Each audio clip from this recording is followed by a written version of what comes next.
G'day everyone. If you're an existing viewer, welcome back to Shane's Shed. If you're new here, then welcome to Shane's Shed. Today I've got my total shitbox AU Ford Fairlane here.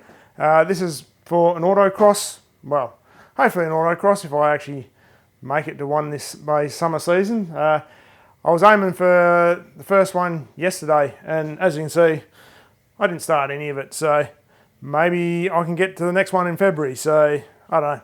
Anyway, I've got a crate full of used parts to replace a few things I need on this, so yeah, let's get into it. Okay, so my pump that I've got, this just got a bunch of stuff just got given to me by a workmate. This pump and assembly has all come out of a territory, so this has come off a Barra. This is a VCT engine. I'm not 100% sure whether this is going to bolt up and work. It may physically bolt up. The hosing, well, the high pressure hosing, if that's a different thread, then that's going to be a pain in the bum, and yeah, only one way to find out, isn't there? Pull it out and see what happens. The power steering cooler, I'm going to reuse this as a transmission cooler because I ripped one out of this when last time I was at DJ. So yeah, that kind of stopped the fun on the day. But anyway, we'll mount it up probably somewhere a little bit higher, hopefully somewhere out of the way. And yeah, hopefully it's a good thing.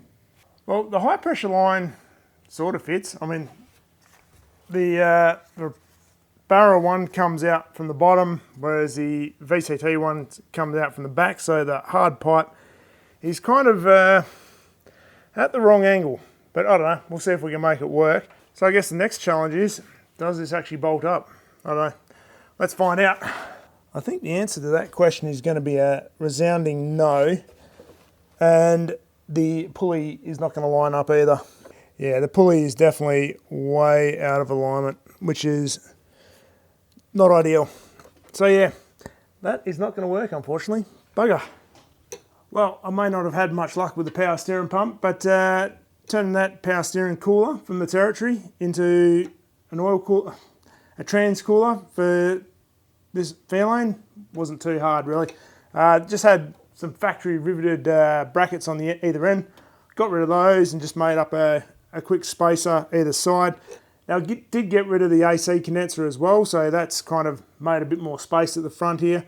And yeah, I've just used up those two pickup points on the end of the radiator where the AC condenser was originally bolted into. So yeah, that kind of fits quite nicely. And worst case, when we go out to DJs, that's not going to get ripped off there, so it'll be endless fun.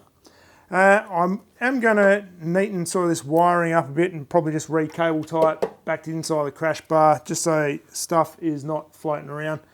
But that's not a big deal. Yeah. For now, I do have some rear brakes, so I might have a look at those. Well, around here at the rear, I have brake rotors. And I've also got brake calipers. What I don't have is the 12mm bolts for the brake calipers, and the flexible lines have been cut and I don't have those at the moment. So I'm going to need to sort out some new flexible lines and some bolts, but that's going to be a tomorrow job because it's like 10:30 at night here at the moment. So yeah. Anyway, what else can we do? Alrighty, little update. Now I have an appropriate power steering pump, so that's ready to go in. And I also managed to get off the same person the brake line that I need from the master cylinder to the ABS unit, because this one was for the rear brakes, which have been cut and crimped over. So that was part of the rear brakes being sort of isolated for burnout purposes. So yeah, that's ready to go. Also I'm missing is the flexible lines from the rear calipers into the inboard hard line, so I need to still sort out that. Unfortunately at the moment, I've sort of not necessarily run out of time, but I've got more pressing jobs on at the moment. My young fella's BMW here, the water pump on that shit the biscuit, so yeah, unfortunately I've only got room in the shed for one vehicle at a time, so this needs to go and I need to get that in because I'm going to work in 2 days time. It's Sunday now, I had to go to work on Tuesday. I got to get this out. New part for that. Hopefully be in tomorrow lunchtime-ish. So yeah, I want to get that all sorted before I go away. So yeah, unfortunately, that's where this is going to stay at the moment. So yeah, once again, life is getting in the way, and yeah, this thing is going to be on the back burner yet again. So anyway, it's enough talk for me. I'm going to get this out of the shed. I've got the next thing to go on to. So yeah, this is probably just a bit of a short update at the end of the day by the time this is all edited. So yeah, thanks very much for watching. If you want to see more of this by absolute shitbox, then let me know in the comments below. And if you're not already subscribed, then please subscribe. Anyway, take it easy. I'll see you next time.